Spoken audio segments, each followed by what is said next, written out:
Dubai भिजिटमा आएर दुःख पाए भन्ने स्टोरी तपाईँले सुनिराख्नु भयो होला होइन? पैसै नहुने त कहाँ जाने भन्दाखेरि एट द एन्ड गफ होइन। अब सिधा भाषामा भन्दा खाडी, हामी लागि त खाडी, हामी त खाडी, हाम्रो मतलब कति हुँदो रहेछ त्यो दुबईमा चाहिँ कमाइ खासमा चाहिँ? अब चाहिँ जो पनि दुबईमा काममा आउन चाहनुहुन्छ, जस्तै विजिट भिजामा आएर म काम गर्छु भन्नुहुन्छ होइन, कोही चाहिँ फ्रिलान्सर भिजामा आएर काम गर्छु, कोही चाहिँ नेपालबाटै वर्किङमा आएर म काम गर्छु भन्नेलाई चाहिँ तपाईँले के जस्तो सजेसन दिनुहुन्छ? म सिधै भन्छु क्या उनीहरूलाई, खासै आउने ठाउँ त होइन, तेरो त्यहीँ राम्रो छ भने त्यहीँ राम्रो भयो होइन। हो रियल कुरा हो नि त, रियल कुरा। अब तिमीलाई बसेर सोध्यो भने तिमी के भन्छ, आइज भोलि आइज भन्दैन नि त, किन तिमीले अलरेडी त्यो चिज भोगिसक्यो। Hello everyone, welcome back to my YouTube channel. हजुरहरूलाई मेरो युट्युब च्यानलमा स्वागत छ। आज हामी एउटा टपिकमा छलफल गर्दैछौँ होइन। दुबईको लाइफ कस्तो छ त, एज अ टुरिस्ट नै एज अ वर्किङ कस्तो छ त लाइफ भनेर एउटा सानो गफगाफ गर्दैछौँ। सो हजुरहरूले भिडियो हेरेर लाइक, सेयर एन्ड सब्सक्राइब गर्न चाहिँ नबिर्सिनु होला है त। So let's get started. So आज हामीसँग चाहिँ एकजना गेस्ट हुनुहुन्छ, उहाँको नाम चाहिँ राजेश भण्डारी छ। उहाँ चाहिँ दुबई आएको 4 वर्ष भयो। अब उहाँको एक्सपिरियन्स कस्तो रह्यो त होइन, उहाँले चाहिँ दुबईलाई कसरी हेर्नु भयो त भनेर चाहिँ आज हामी उहाँसँग गफगाफ गर्दैछौँ। So let's welcome to him. नमस्कार दाई, welcome to my YouTube channel. हजुरलाई सो सन्चै हुनुहुन्छ? सन्चै छु, तिमी के छौ? आराम छु। हजुर। सो दाई, हजुर चाहिँ दुबई आउनु भएको कति वर्ष भयो त? नर्मली अब दुबई आएको लगभग 4 वर्ष भयो होला, 4 वर्ष भयो होला। अनि अहिले केमा काम गर्दै हुनुहुन्छ नि अहिले हजुरले? म रिसेन्ट मतलब आएदेखि नै म एउटै काममा छु, स्टिल अहिले पनि एउटै काममा छु। नेपालमा पनि म यही गर्थेँ। मेरो चाहिँ फिल्ड भनेको बेकरी हो। ए हजुर। म चाहिँ बेकरीको तिम्रो बेकिङदेखि लिएर सबै डिपार्टमा काम गर्ने क्यापेबल छु। पहिल्यैदेखि नेपालबाट आउने बित्तिकै वर्किङमा आउनु भएको थियो कि कसरी आउनु भएको थियो? म पहिला आउनु त भिजिटमा आएको, उम्, अब बाइ लक भन्ने या के भन्ने, तर मैले चाहिँ त्यस्तो दुःख पाएन भिजिटमा आएर। मैले चाहिँ आएको तिम्रो 2 दिनभित्रमै म जो जब जोइन भइसकेको थिएँ, त्यहाँदेखि म एउटै कम्पनीमा छु, स्टिल म एउटै कम्पनीमा छु। तर मान्छे चाहिँ अहिलेको सिचुएसनमा दुबई भिजिटमा आएर दुःख पाए भन्ने स्टोरी तपाईँले सुनिराख्नु भयो होला होइन? सो मान्छेले साँच्चीकै भिजिटमा आउँदा दुःख पाउने हो कि वर्किङमा आएर पनि दुःख पाउने हो कि त्यस्तो कस्तो? हो। अब मान्छेहरू खास अब हाम्रो अब आफ्नो देशमा केही छैन, फर्स्ट अफ अल होइन। आफ्नो देशमै भएको भए अहिले यहाँ आउनु पर्दैन थियो र अहिले यहाँ गर्नु पनि पर्दैन थियो। त्यो हाम्रो एउटा फर्स्ट एउटा कुरा भयो। दोस्रो भनेको अब मान्छेहरू नर्मल्ली अब त्यही त हो, साथी भाइ यो गयो त्यो गयो भन्यो लैलैमा, हेरौँ त जन्म त भनेर हाम फाल्नेहरू 50% क्याटेगोरी भयो। बाँकीको 50% जो आफूसँग स्किल भएको मान्छे भयो त्यो भयो। त्यसमा पनि 25% तिम्रो अलिकति पैसा आउनेहरू त ठाउँमा जाने, पैसै नहुनेहरू त कहाँ जाने भन्दाखेरि एट द एन्ड गफ होइन। अब सिधा भाषामा भन्दा खाडी, हाम्रो लागि त खाडी, हामी त खाडी, हाम्रो मतलब प्रख्यात खाडी। सो त्यही हिसाबले मान्छे आउँछ। तर दुःख पाउने चाहिँ कस्तो मान्छेले हो भने, जो मान्छेसँग स्किल छैन, केही पनि छैन, ऊ क्यापेबलै छैन नर्मल्ली आउनु, त्यो मान्छेले दुःख पाउने हो। नर्मल्ली तिमीसँग स्किल छ, तिमी क्यापेबल छौ भने त आएर त्यस्तो दुःख हुने त चान्सै छैन, जब त पाइहाल्छ। तर मान्छेले चाहिँ दुबईलाई कस्तो वेमा पनि हेर्छ भने होइन, एकदमै पढे लेखेको नजाने मान्छे हुन्छ नि, जोसँग चाहिँ केही छैन क्या, सो त्यो मान्छे चाहिँ दुबईमा जाओस्, दुबईमा जान्छ भन्ने एक प्रकारको सोच पनि छ। तर यहाँ आएर हेर्दा चाहिँ पढे लेखेका मान्छे पनि रहेछन् जस्तो फिल भयो मलाई। सो यो विषयमा चाहिँ तपाईँले के यस्तो हो, भन्नुहुन्छ? यस्तो हो। अब मान्छेहरू कस्तो भयो भने हाम्रो कुरा गर्दा, हामी नेपालीहरूको कुरा गर्दा हाम्रोमा के छ, अलिकति 12 पास भयो, आयर्स गऱ्यो, अस्ट्रेलिया सबैको त्यही भइसक्यो, भिजनै त्यही भइसक्यो होइन। अब दुबईमा हामीले के थियो पहिलेदेखि, त्यो खाडी मुलुक, बाउहरू पढाएको थिएनन् गए, बाउहरू पढाएको थिएनन् गए भन्ने भयो नि त। तर तिमी एक्चुअली मान्छे जब यहाँ आउँछ अनि यहाँ आएर देख्छ अनि बल्ल त्यो फिल गर्छ नि त मान्छेले, ओहो यहाँ पनि रहेछ नि त है, पढाइ लेखेको मान्छेहरू, डक्टर जस्तो मान्छेहरू यहाँ नि रहेछ, नेपाली डक्टर यहाँ के गर्दैछ भन्ने नि हुन्छ होइन, कतिवटा फेजमा।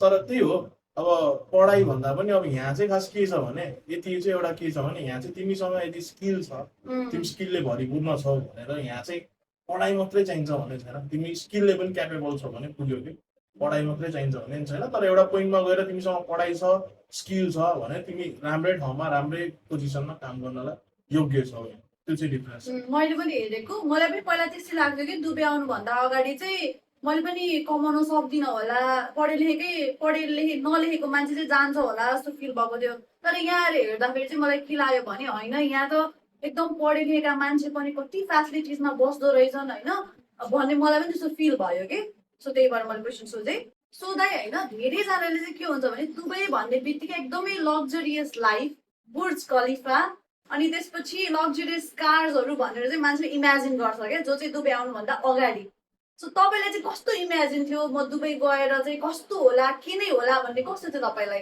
यस्तो हो त्यो इमेजिनेसनमा त मेरो पनि खत्रै थियो इमेजिनेसन हजुर मैले नि बवाल सोच्थेँ म सोच्थेँ यहाँ बवाल अब गाडी किनभने खास त हामीले देखेको दुबई नर्मल्ली गाडी अनि यो तिम्रो दामी दामी यो होटेल्सहरूको सर्भिसेसहरू अनि सब कुराहरू जस लाइट्सले फेमस थियो होइन अब त्यो चिजहरू इमेजिनेसन चाहिँ त्यस्तो थियो हजुर तर अब त्यो आफू पछि आइसकेपछि आफूले भोगिसकेपछि त्यो डिफ्रेन्स छ फेरि हजुर अनि दाइ धेरैजनाले त लाइक लग्जरियसको कुरा मात्रै गर्छन् होइन तर आज हामी चाहिँ श्रमिक जीवन कस्तो रहेछ त होइन एज अ टुरिस्ट होइन एज अ वर्किङ चाहिँ कस्तो रहेछ त दुबई भन्ने विषयमा छलफल गरिरहेको छौँ सो तपाईँलाई चाहिँ दुबईमा मान्छेको श्रमिक जीवन चाहिँ कस्तो रहेछ त अब यस्तो हो अब श्रमिक जीवन कस्तो छ भन्दाखेरि अब फर्स्ट त अब त्यही हो बिहान जुरुक्क उठ्ने हो होइन सबैले फ्रेस भयो आफ्नो ड्युटी टाइमिङ हुन्छ सेड्युल आउँछ अलरेडी तिमी अब कुनै कम्पनीमा काम गरिरहेछ भने हाम्रो अलरेडी त्यो ग्रुपमा सेड्युल आउँछ मेरो हप्तामा यति दिन ड्युटी हुन्छ मेरो यति टाइमिङ हुन्छ अब त्यो हिसाबले चल्नु पर्यो त्यो टाइम टेबल सेड्युलमा चल्नु पर्यो होइन अब त्यो हिसाबले चल्दा त्यही हो कहिले 12 घन्टा ड्युटी कहिले 14 घन्टा ड्युटी कहिले 10 घन्टा ड्युटी अब डिफ्रेन्ट छ हर कुराको सबै कुराको त्यो डिफ्रेन्ट छ त्यो हिसाबले अब नर्मल्ली हामी अब त्यही त हो बिहान जुरुक्क उठ्यो फ्रेस भयो अब त्यही हो घरमा खाना बनाउने टाइम हुन्न सिधा ड्युटी गयो चिया खायो अब त्यहाँ जे भयो त्यही च्याप्यो भनौँ न नर्मल्ली अनि दिनभरि काममा हुन्छ बेलुका आयो अनि बेलुका आएर त्यो अब थाकेको हुन्छ त्यो हिसाबले फेरि त्यही हो सुत्ने हो बाँकी केही पनि नयाँ केही पनि छैन खास यहाँको श्रमिक जीवन भनेर खासै त्यस्तो नयाँ केही पनि देख्दिनँ अब हो राम्रो ठाउँमा राम्रो काम गर्ने मान्छेहरूसँग अलिकति एक्स्ट्रा टाइम भएर 8 आवर्स ड्युटी गर्नेहरूसँग अलिकति राम्रो एउटा क्यापेबल होला एक्स्ट्रा टाइम निक्लिएर उनीहरूको अलिकति राम्रो होला तर नर्मल्ली म सबैको एउटै नै लाग्छ मलाई चाहिँ मेरो वेबाट चाहिँ चाहे उसले 8 घन्टा ड्युटी किन नगरोस् तर यहाँको श्रमिक जीवन त्यही हो काम घर त्योभन्दा नयाँ चाहिँ म केही देख्दिनँ कसैको लाइफमा मेरो लागि चाहिँ सोच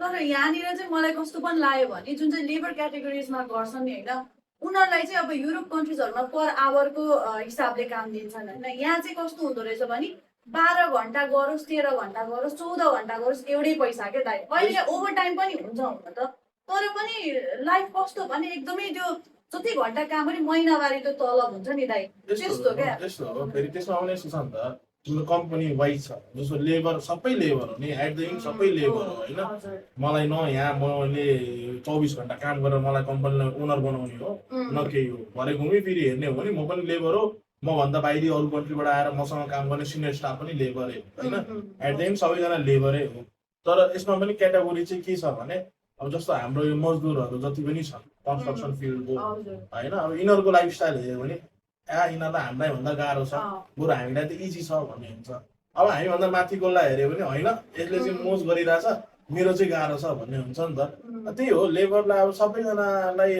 आफ्नो ठाउँमा आफ्नो एउटा पोइन्टबाट प्रेसर चाहिँ छ गाह्रो चाहिँ छ अब मेन कुरा भनेको यहाँको गर्मी अब यस्तो गर्मीमा अब तिमी हामी त एटलिस्ट अफिसभित्र काम गर्ने किचनभित्र काम गर्ने जे भए पनि एसी देखिन्छ भनौँ न तर त्यो कन्स्ट्रक्सन गर्नेले त एसीको मुख देख्दैन नि त त्यो त पुरै घाममा हो नि त 3 डिग्री सेल्सियसको घाममा हुन्छ त्यसलाई त गाह्रो छ नि त त्यो पनि त्यो चलिरहेछ नि त सेम लाइफस्टाइलमा त्यो डुबिरहेछ नि त त्यो हिसाबले चाहिँ त्यही हो क्याटेगोरी वाइज नै छ भन्छु म चाहिँ अब जस्तो जति राम्रो छ लाइफस्टाइल जति राम्रो जब छ जति राम्रो कम्पनी छ त्यो हिसाबको फेसिलिटिजहरू प्रोभाइडेड छ त्यही हिसाबले मान्छेको जीविका चलिरहेको छ त्यही नै अनि दाइ लाइक दुबईमा कति चाहिँ हुँदो रहेछ त कमाइ होइन हुन्छ नि त मान्छेले दुबईमा धेरै पैसा छ भन्छ खासमा कमाइ भने चाहिँ हामी नेपालीको कुरा गरौँ न होइन प्राय नेपाली अरू नेसनालिटिजको पनि कति हुँदो रहेछ त दुबईमा चाहिँ कमाइ खासमा दाइ कमाइ चाहिँ कस्तो भने अब कमाइ अब तिमीले हिसाब गर्दै लान्छौ भने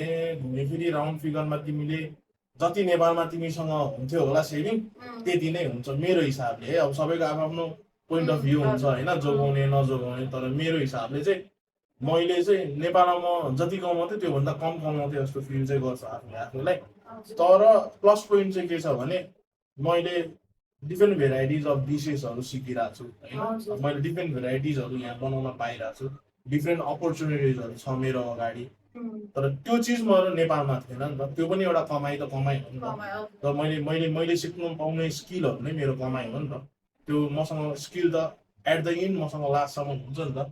त्यो पैसा भनेको त म भोलि पनि कमाउँला, पर्सि पनि कमाउँला, तर मेरो स्किल त मैसँग हुन्छ। त्यो हिसाबले चाहिँ मैले कमाएको छु भन्ने कुरा चाहिँ मैले कमाएको छु भन्नुहुन्छ।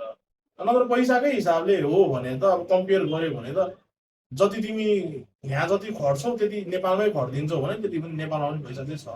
त्यसो पैसै नभएर यहीँ नै त्यति कमाउनुपर्छ भन्ने छैन कमाइको हिसाबले। अब त्यो एउटा मान्छेलाई आफ्नो एउटा सेटिस्फ्याक्सन चाहिँ चाहिन्छ होइन। अब कसैलाई कति चाहिन्छ कसैलाई कति चाहिन्छ भन्ने हुन्छ। तर मेरो हिसाबले मेरो पोइन्ट अफ भ्यूले चाहिँ यतिको दुःख आफ्नै देशमा गर्छौ भने त्यहाँ पनि पैसा चाहिँ छ है। तर सिर्फ यति मात्रै डिफ्रेन्स के हो कि तिमीले तिम्रो देशमा सिक्न नपाउने कुराहरू यहाँ नयाँ केही सिक्छौ, तर यसले यहाँ चाहिँ सिकेर अब रिटर्न ब्याक गएर युटिलाइज चाहिँ गर्नु, त्यति मात्रै डिफ्रेन्स। अनि त यो दुबईमा चाहिँ सबैभन्दा ठुलो च्यालेन्ज चाहिँ के रहेछ त खासमा? यस्तो दुबईमा अब के च्यालेन्ज भन्दा तिमीलाई दुबईमा च्यालेन्ज भनेको तिमी कसरी इस्टाब्लिस हुन्छौ, इस्टाब्लिस गर्छौ आफूले आफूलाई, त्यो चाहिँ सबैभन्दा ठुलो च्यालेन्ज हो होइन। अब तिमी आउँछ मान्छेहरू नर्मली आउँछ आएर अब तिम्रो 2 वर्षको कन्ट्र्याक्ट हुन्छ होइन। नर्मली जुन कम्पनीमा पनि 2 वर्षको कन्ट्र्याक्ट हुन्छ। 6 महिना तिम्रो प्रोभिजन पिरियड भयो। तिमी 6 महिना नभइकन कुनै पनि कम्पनीले तिमीलाई छोड्न मिल्दैन, त्यो तिम्रो प्रोभिजन पिरियड भयो। तर कुनै पनि कम्पनीले तिमीलाई 6 महिना भएर छोड्न दिँदैन यहाँ होइन। यहाँको रुल्स उनीहरूले एउटा देखाउने रुल्स र हामीलाई कम्पनीमा लागू हुने त डिफ्रेन्स छ। त्यो हिसाबले अब तिमी 2 वर्ष एउटा कम्पनीमा पक्का बिताउनै पर्छ क्या।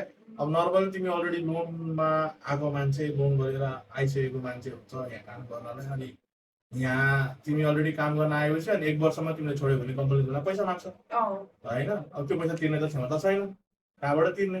त्यो भएर तिमीले 2 वर्ष त बिताउनु पर्यो एउटै कम्पनीमा। त्यो बिताउनको लागि अनि त्यो टाइम पुरै कटाएर तिमी फेरि नयाँ स्टेप चाल्नको लागि तिम्रो एउटा टाइम पिरियड तिम्रो सबै कुराहरू जान्छ नि त। त्यो हिसाबले अब त्यही हो, तिमीले कसरी तिमीलाई इस्टाब्लिस गर्छौ भन्ने कुरा चाहिँ एकदम च्यालेन्जपूर्ण कुरा हो दुबईमा चाहिँ। खास त्यो चाहिँ एकदम च्यालेन्जिङ फेजमा चाहिँ त्यसलाई मान्छु मैले चाहिँ। अनि यो मान्छेले चाहिँ होइन दाइ दुबईलाई चाहिँ एउटा बाटोको वेमा पनि लिन्छन् कि आफूलाई चाहिँ माथि बढाउने एउटा वे पनि लिन्छन् कि। जस्तै बिजनेस भयो होइन, जस्तै मान्छे युरोप कन्ट्री जाने यहाँबाट चाहिँ एकदम प्रविधि पनि छ। खासमा यो दुबई चाहिँ एउटा वे नै हो त। त्यस्तो वे नै भन्दा नि अब खास हाम्रो गभर्मेन्ट हाम्रो ठाउँमा हाम्रो जति पनि हाम्रो इमिग्रेसनको मान्छेहरू हाम्रो ठाउँमा हाम्रो मान्छेहरू राम्रो भइदिएको भए हामीले यो चिजहरू हामीले यो जस्तो तिमीले अहिले सोच्यौ नि त वे अफ युरोप होइन राम्रोको लागि बाटो हो भने नि त्यो हामीले सोच्नु पर्दैन थियो। अगर हाम्रो ठाउँमा हाम्रो गभर्मेन्ट र हाम्रो इमिग्रेसन हाम्रो सेक्टर राम्रो भइदिएको भए। अब हाम्रोमा के हुन्छ, हामी युरोप नेपालबाट जानु पर्यो भने 1000 थरी डकुमेन्ट्स देखाउनु पर्यो। अनि 1000 कुरा गर्दा पनि कहीँबाट केही नभएर कि त पैसै तिरेर जानु पर्यो ड्याममा होइन, कि त तिमीले त्यो डकुमेन्ट पुरै भेरिफाई गरेर टाइम पुरै लस गरेर जानु पर्यो। अब त्यो हिसाबले अब मान्छे यहाँ आउँछ, यहाँ कस्तो छ यहाँनिर भनेको यदि तिम्रो युरोपको भिजा लाग्छ भने तिमीले टिकट काट्ने हिँड्ने हो। यहाँ न कसैको बाउले तिमीलाई रोक्नेवाला छ इमिग्रेसनमा, न तिमीलाई टाउको कहीँ कुइरी गर्ने केही पनि छैन। अब त्यो हिसाबले चाहिँ यो एउटा युरोपको लागि इजी वे भनेर मान्छेले सोच्ने फर्स्ट पोइन्ट चाहिँ त्यो। तर यहाँ चाहिँ एउटा किन बिजनेसको लागि राम्रो छ भने यहाँको गभर्मेन्ट सपोर्टिभ छ। अगर बिजनेस गर्छौ भने होइन तिमी लेबरै गरेर त तिमीले अब यहाँ बसेर तिमी लेबरै गरेर त भोलि म यो खडा गर्छु एम्पायर भनेर हुनेवालै छैन। आजभन्दा 15 वर्ष अगाडिको मान्छेले जतिखेर यहाँ लेबर काम गर्थ्यो नि त्यो टाइमको मान्छेले चाहिँ राम्रो थियो। त्यो टाइमको मान्छे पनि अहिले आएर 15 वर्षपछि अहिले आएर चाहिँ ओहो हो कि भन्ने उनीहरूले पैसा कमाएको छ होइन। तर लेबर गर्नेलाई हेर्छौ तिमी ब्याकडेजदेखि नै हेर्छौ भने ऊ आज पनि लेबरै हो क्या उसको पोजिसन, बुझेन? अब तिमीले रिस्क लिएर तिम्रो लाइफमा तिमीले बिजनेस गर्छौ भने यहाँ गभर्मेन्ट सपोर्टिभ छ। तिमी यहाँबाट बिजनेस लोनहरू निकाल्न सक्छौ होइन। तिमीलाई हेल्पफुलको सेक्टरमा गभर्मेन्टले हेल्प गर्छ तिमी यदि बिजनेस गर्न चाहन्छौ भने। त्यो हिसाबले ठिक छ, बिजनेस गर्नलाई यहाँ ठिक छ। अनि कि जस्तो यो मान्छेहरू कम्पनीमा काम गर्न आउने बेलामा चाहिँ मैले के देखेँ भने पासपोर्ट नदिने कम्पनीले होइन। जस्तै मान्छेले भन्छ नि दुबईबाट नेपाल जाँदा 4 घन्टा त हो नि, अमेरिका अस्ट्रेलियाबाट भन्दा चाहिँ दुबईबाट 4 घन्टा त हो नि भनेर मान्छेले भन्छ। तर प्राय यहाँको मान्छेहरू एकदमै 2 वर्ष 3 वर्ष 4 वर्षमा जान्छन् क्या मान्छेहरू नेपाल पनि। हुन त 4 घन्टाको बाटो हो नि त मान्छेलाई जानको लागि त। तर यहाँ प्रब्लम के रहेछ, कम्पनीले पासपोर्ट राखेर बिचरा कम्पनीबाट त्यो पासपोर्ट नदिँदो रहेछ क्या। एउटा प्रब्लम फेरि त्यहाँ यो पनि रहेछ। काम गर्ने मान्छेलाई एकदम गाह्रो उयो पनि छ जस्तो लाग्यो मलाई चाहिँ दुबईमा। त्यही त मैले तिमीलाई पहिला फर्स्टमा पनि हाम्रो स्टार्टिङमा पनि मैले भने नि होइन, यो डिपेन्ड हुन्छ तिम्रो कम्पनीमा, त्यो मान्छे कस्तो कम्पनीमा काम गर्दैछ। त्यही भएर फर्स्ट भनेको तिमीले जहिले पनि जुन कम्पनी, हामी जति पनि नेपाली दाजुभाइहरू, हामी अब जो दिदीबहिनी जो आउँछ नेपालबाट, हामी आएर कुनै पनि कम्पनी जोइन गर्छौँ भने मस्ट भनेको हामीले जब अफर लेटर साइन गर्छ, वी सुड रिड, हामीले त्यो कुरा पढ्नु पर्यो, त्यहाँ भएको रुल्सहरू सबै पढ्नु पर्यो। हामी के गर्छौँ, ए काम पायो, अफर लेटर आयो, बस सक्यो क्या। मैले कहिले पनि त्यो अफर लेटर भन्दा तल के लेखेको छ है डिस्क्रिप्सनमा, त्यो न मैले पहिला मेरो देशमा कहिले पनि त्यो पेपर वर्कआउटमा मैले पढेँ केही कुराहरू, न म आज पढ्छु क्या। मेरो लागि बस काम पाएँ, महिनामा एक तलब दिन्छ अरे भने म साइन गरेर म रेडी हुन्छु क्या। त्यो हाम्रो पहिलो गल्ती नै त्यही हो क्या, त्यहीँनिर नै हामी चुक्छौँ क्या। अनि त्यहाँ अलरेडी तिम्रो त्यो म्याक्सिमम तिम्रो त्यो अफर लेटरमा त्यहाँ अगाडि नै तिम्रो लेखेकै हुन्छ क्या। जस्तो यहाँ हामी जब जान्छौँ, हामी यहाँ ताउजी क्लासहरू गर्न जान्छ, हामी भिडियो हेर्छौँ, यहाँको गभर्मेन्ट रुल अनुसार त हामी 8 घन्टा ड्युटी गर्नु पर्यो। 8 घन्टा मात्रै भन्दा माथि तिमी कुनै कम्पनीमा ड्युटी गर्छौ भने तिमीलाई ओभर टाइम पेड छ हो। दोस्रो भनेको हरेक साल 1 महिनाको छुट्टी कम्पलसरी छ गभर्मेन्टको हिसाबले। जब तिमीले त्यो चिज भिडियोहरू हेर्छौ यहाँ गएर गभर्मेन्ट सेक्टरमा त्यो छ, तर रियलमा तिमी जब कम्पनीमा आउँछौ त्यसको 5% पनि तिम्रोमा लागु हो। त्यही हिसाबले तिम्रो त्यो कम्पनीको अफर लेटरमा तिमीले पढ्दाखेरि त्यहाँ साफ लेखेको हुन्छ कि, यदि तिमीले पढ्यो भने तिमीलाई थाहा हुन्छ, त्यहाँ साफ लेखेको हुन्छ कि 1 वर्षभन्दा अगाडि तिमी कम्पनी छोड्छौ भने तिमीले यति यति पेमेन्ट गर्नुपर्छ कम्पनीलाई भनेर त्यहाँ बकाइदा लेखेको हुन्छ हो। दोस्रो, हरेक 2 वर्षमा तिमीले 1 महिनाको छुट्टी अनि 2 महिनाको भ्याकेसन स्यालेरी पाउँछौ भनेर त्यहाँ लेखेको हुन्छ। त्यसको कारण पनि मान्छेहरू घर जान नपाएर 2 वर्ष स्टप हुने हो। इभन अघि तपाईँले भन्नुभयो जस्तो पढ्दैनौ भनेर, इभन मैले पनि अझैसम्म पनि मैले त्यो अफर लेटरहरू पढ्दैन। तर जब तिमीलाई त्यो चिजको चाहियो, जरुरत भयो नि, अनि बल्ल तिमी कोर्टमा थाल्छौ क्या, अनि पढ्न मन लाग्छ, अनि ए ला यस्तो रहेछ, अनि त्यतिखेर म टाउकोमा हात राख्ने भन्दा मसँग अरू के अप्सन हुनु। त्यो भएर चाहिँ खास बिग्रेको कारण चाहिँ त्यो।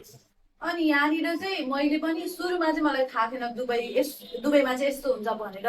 जब म पनि फर्स्ट टाइम आएँ अनि मैले पनि काम गरेँ होइन, प्राय नेपालीहरू के दाइ होइन, प्राय नेपालीहरूले चाहिँ कस्तो गर्ने भने एउटा कुनै कम्पनीमा काम गरिसकेपछि नेपालीलाई ठग्ने भन्ने एउटा छ नि दाइ, पेलाउने भन्ने एउटा छ नि, त्यो चाहिँ मैले पाएँ क्या दाइ। नेपालीलाई पाएँ, किनभने एउटा काम भनेर लिएर जाने, पेलाउने, बेसी गराउने, इभन के अरूको कुरा गरेर नै नेपालीलाई नै मैले त्यो चाहिँ पाएँ होइन। अब स्यालेरी टाइममा दिनुपर्ने हुन्छ, स्यालेरी टाइममा नदिने, झुलाइदिने, महिनाभरि काम गरेको हुन्छ होइन। मान्छे किन काम गर्छ, स्यालेरी पाउन काम गर्छ होइन। इभन हामी जस्तो व्यक्तिलाई, इभन हामीले त पढ्न लेख्न सक्छौँ, हामीलाई सबै ठग्दो रहेछ नि यहाँ कसले त, नेपालीले नै त। अरू नेसनालिटिजले पनि ठग्छन् ठग्नु त होइन। म अहिलेसम्म 3-4 वटामा काम गरेँ होला त, मलाई सबै ठाउँमा यस्तै छ क्या। त्यही भएर म आफैलाई नि विश्वास गर्न गाह्रो हुन्छ क्या एउटा नेपाली भएर नेपालीलाई नै। म चाहिँ के भन्छु भने मान्छेहरूलाई खास सबैजना जोसुकै होस्, चाहे त्यो इन्डियन नेसनालिटी होस्, चाहे त्यो नेपाली नेसनालिटी होस्, चाहे पाकिस्तानी होस्, चाहे फिलिपिनी होस्, when we work together, हामी सबैजना एकै साथमा काम गर्छौँ भने एक अर्कालाई सँगै लानलाई चाहिँ सिक्नुपर्छ। आफूले आफ्नो लाइफमा आफूले जसरी बुली भएर आयो भने यदि म राम्रो ठाउँमा पुगेर म भन्दा तल्लोमा मेरो क्याटेगोरीको मेरो सेक्टरको मान्छे, त मेरो नेपाली मात्रै नभनौँ न, अरू जोसुकै नेसनालिटीको आयो भने सम्मान व्यवहार गर्यो भने तिमीले कसैलाई रेस्पेक्ट दिन्छौ भने तिमीले रेस्पेक्ट हुन्छौ त। तिमीले रेस्पेक्टै दिएनौ भने त तिमीलाई कसले रेस्पेक्ट गर्दैन, कसैले पनि गर्दैन। त्यही हो, अब त्यो एकअर्कालाई पेलाइ भन्दा पनि त्यही हो, ह्युम्यान नेचरमा हुने कुरा हो, खुट्टा तान्ने होइन, एकअर्कालाई तान्ने, झार्ने, फलान त्यो ढिस्कान त्यो। तर अब हामीले कसरी लिने, म कसरी अघि बढ्ने भन्ने कुरा मात्रै म्याटर गर्छ। अब बाँकी त त्यही हो, नयाँ त्यस्तो केही पनि छैन। त्यो त हो दाइ होइन, प्रोफेसनलिजम पनि छैन क्या दाइ होइन। नेपालीहरूमा चाहिँ त्यही हो, पेलाउने भन्ने त त्यो छँदैछ, आफ्नो ठाउँमा त केही छैन। जस्तै अहिले चाहिँ के छ भने दुबईमा चाहिँ बिजनेस वे चाहिँ मान्छेले टिकटक अनि नेपाली देख्नुहुन्छ, फिलिपिनो सबै नेसनालिटिजहरूमा के छ भने जक्क लाइभ बस्ने, त्यसपछि मान्छेको मेन्टालिटी अहिले तपाईँको कन्सल्टेन्सीहरू भयो, कुनै पनि फिल्ड, कपडा पसलहरू भयो, जुनैमा पनि के टक्क लाइभ बस्ने। अनि धेरैजनाले चाहिँ के भन्छन्, केटी मान्छेलाई युज गरेको पनि भन्छन् कि यहाँनिर मान्छे त मेन्टालिटीले एकदमै धेरै त्यो फरक पनि पार्छ जस्तो लाग्छ कि दुबईमा मात्रै हो कि अन्य कुनै कन्ट्रीमा पनि हुन्छ र यस्तो। अब अहिलेको टाइम पिरियड अनुसार हामीसँग एउटा माध्यम भनेको सोसियल मिडियामा अलिकति फेमस माध्यम भनेको टिकटक भएको हो नि त खास। तिमी हेर्छौ भने हाम्रै कन्ट्रीलाई लिऊ न, हाम्रै कन्ट्रीमा हेर न, टिकटकबाट तिमी अहिले फिल्म स्टारहरू छन् होइन, टिकटकबाट म्युजिक भिडियोका स्टारहरू छन् होइन, टिकटकबाटै मान्छेले घरै चलाइरहेछ, टिकटकबाटै मान्छेले अब 2-3वटा घर पनि बनाइसक्यो होइन, फेमस मान्छेहरू पनि छ होइन। त्यो एउटा प्लेटफर्म त राम्रो प्लेटफर्म हो, तर त्यसलाई तिमीले राम्रो वेमा युज गर्छौ या नराम्रो वेमा युज गर्छौ त्यो तिमीमा डिपेन्ड हुन्छ क्या, त्यो तिमीमा भर पर्ने कुरा। आज मैले त्यसलाई राम्रो वेमा होइन, मेरो केही प्रमोसन्सको लागि, अदरवाइज मेरो हिडन ट्यालेन्ट देखाउनको लागि मैले राम्रो ठाउँमा राम्रोसँग युज गर्छु भने त त्यो राम्रो प्लेटफर्म हो नि त। वर्ल्ड वाइड टिकटक चल्छ हो, तिमी जहाँदै तिमीले त्यो हेर्न पायो त्यो वेमा लिनु पर्यो भने चाहिँ ठिक हो। तर अननेसेसरी अब कतिवटा छ त्यो भन्नै नमिल्ने चिजहरू पनि छ, गर्ने मान्छेहरू पनि छन् होइन, त्यो हिसाबले गरेर चाहिँ त्यो हो। तर अहिलेको टाइम पिरियडलाई चाहिँ सौदिलो मार्केटिङ सेक्टर भनेको चाहिँ टिकटकै लाग्यो तपाईँसँग कुरा गरेर होइन, एकदमै मजाले कुरा गर्नुभयो होइन, दिल खोलेर। सो धेरै ह्याप्पी छु। अनि अब चाहिँ जो पनि दुबईमा काममा आउन चाहनुहुन्छ, जस्तै विजिट भिजामा आएर म काम गर्छु भन्नुहुन्छ होइन, कोही चाहिँ फ्रिलान्सर भिजामा आएर काम गर्छु, कोही चाहिँ नेपालबाटै वर्किङमा आएर म काम गर्छु भन्नेलाई चाहिँ तपाईँले के जस्तो सजेसन दिनुहुन्छ, केमा आउँदा चाहिँ ठिक होला, कस्तो खालको सजेसन तपाईँले? म मान्छेलाई खासै अब भिजिटमा आऊ, दुबई नै आऊ, म मलाई इन्क्वायरिजहरू आउँछ होइन, कति मान्छेले सोध्छ दाइ म नि आउनु पर्यो, के गर्नुपर्छ यहाँ त्यहाँ।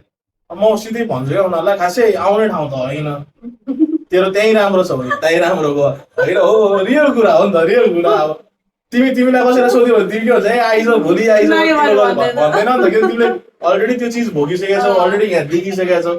अनि त्यही हो, म त उनीहरूसँग सिधा के गर्नु, स्किल छ केही चिजमा परिपक्व छैन, सिक्न जा, सिकेर मात्रै आफू सबै परिपक्व भएपछि अब गर्न सक्छु भन्ने भएपछि अनि मलाई अनि म वे देखाउँछु होइन। जस्तो यहाँबाट कम्पनीहरूले पनि पठाइरहेको हुन्छ भ्याकेन्सिज नेपालमा, यहाँ पनि राम्रो कम्पनीजहरू पनि छ नि त, त्यहाँ एप्लाई गर, फ्री भिजा फ्री टिकटहरू खुलिरहेको हुन्छ, त्यहाँ एप्लाई गर होइन, राम्रोसँग आऊ। अब भिजिटमा आएर अब 10वटा एजेन्ट पक्रेर आउँछ मान्छेहरू, अब यहाँ आउँछ को एजेन्टले पठायो, को एजेन्ट भेट्ने हो, कसले ल्याएर राख्दैछ उसलाई केही हो। एयरपोर्टबाट आयो, डलर सबै लिइदिन्छ, अनि सिक्तर, अनि कहाँ जाने, अनि लास्टमा गएर नेपाली पार्कमा सुत्ने बस्ने, खानपाए खाने, खानपाए खाने, अनि हजुर वहाँ हिजो त आउने बेलामा तेरो बुद्धि थिएन, पढि ल्याएको छैन, 10 कक्षा त पास गरेछ, नबुझिकन हाम फाल्ने हो, त्यो चिजहरूले बिग्रिन्छ। मेरो सजेसन भिजिटमा आएर भिजिटमै आउनुपर्छ भन्ने चाहिँ छैन। घुम्नको लागि तिम्रो कोही छ भने आऊ भिजिटमा, चोक पर्न होइन, तिमी जहिले आए पनि भयो। अनि आएपछि तिमी सोचेर होइन म बस्न सक्छु, म गर्न सक्छु भन्यो भने तिमी चेन्ज गरेर बस। यहाँ त्यतिसम्म इजी वे छ, भिजिटमा आएर चेन्ज गर्नलाई इजी छ, त्यस्तो टेन्सन चाहिँ छैन। तर तिमीसँग यहाँ कोही हुनु पर्यो तिमीलाई बाटो दियो भने, तिमी मात्रै आएर नयाँ म के नै खान्छु भने चाहिँ हुँदैन, रेफरेन्सै चाहिन्छ। किन तिमीलाई बाटो देखाउने मान्छे चाहियो नि त, मलाई बाटो देखाउने मान्छे भएन भने म त नथिङ हो नि त। यहाँ मलाई त केही जाने, मलाई त बेचिदिन्छ, यहाँ किन्ने निकाल्नु बेच्दैन थाहा हुँदैन हो, मान्छेले मान्छे बेचिदिन्छ यहाँ, के त बेच्दैन, बेच्छ नि त।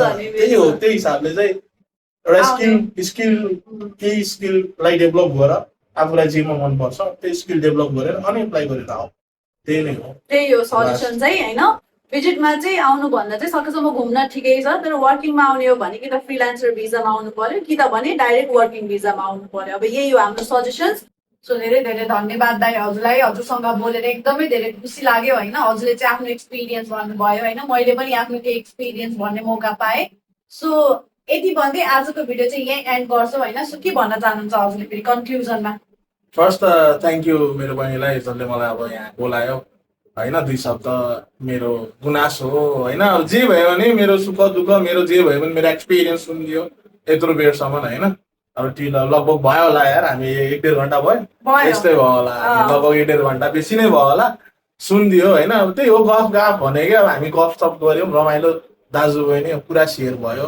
अब कति कुराहरू हाम्रो राम्रो पनि भयो होला, कति कुराहरू कतिलाई हार्म पुग्ने कुराहरू पनि भयो होला, तर हामीले कसैलाई पनि त्यसरी भन्न खोजेको चाहिँ होइन होइन। हाम्रो पोइन्ट अफ भ्यूबाट हामीले भोगेका कुराहरू हामीले 2-4 कुराहरू सेयर गर्दा कसैलाई राम्रो हुन्छ भने, कसैको कानमा परेर कसैले त्यो चिजलाई लागू गर्छ भने अलिकति भए पनि हेल्प आउट होस् भनेर मात्रै हो।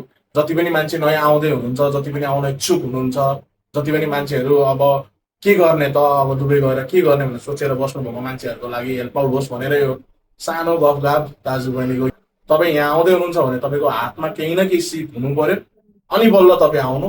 त्यो नभइकन चाहिँ प्लिज कोही पनि नआउनु, चाहे भिजिटमा होस् चाहे तपाईँ फ्रिल्यान्समा होस् या कसैले तपाईँलाई काम लगाइदिन्छु भाइ आइज भनेर होस् होइन, प्लिज त्यसरी चाहिँ नआउनु।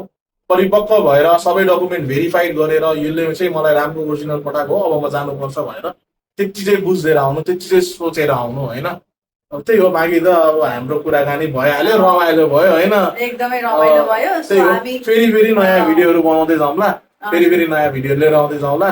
अब त्यति जेललाई bye bye. Like share and subscribe गरिदिन चाहिँ नबिर्सिनु होला भन्न चाहिँ नबिर्सिनु दाइ। Like share subscribe. अरबीमा के भन्छ बाई बाई टाटा खुदा हाफिज के भन्छ? खुदा हाफिज। खुदा हाफिज सबजनालाई दामी चिल्ड आउट होइन। लाइक शेयर कमेन्ट होइन, तपाईँलाई चित्त नबुझेको कुराहरू चित्त बुझेको कुराहरू होइन जहाँ जे लेखिदियो भने हुन्छ। That's it. हाम्रो मकसद चाहिँ यति मात्रै हो कि जति पनि आउँदै हुनुहुन्छ आउनेवाला हुनुहुन्छ प्लिज बी स्योर सबै कुरा भेरिफाई गरेर मात्रै आऊ। That's it. Tata bye by.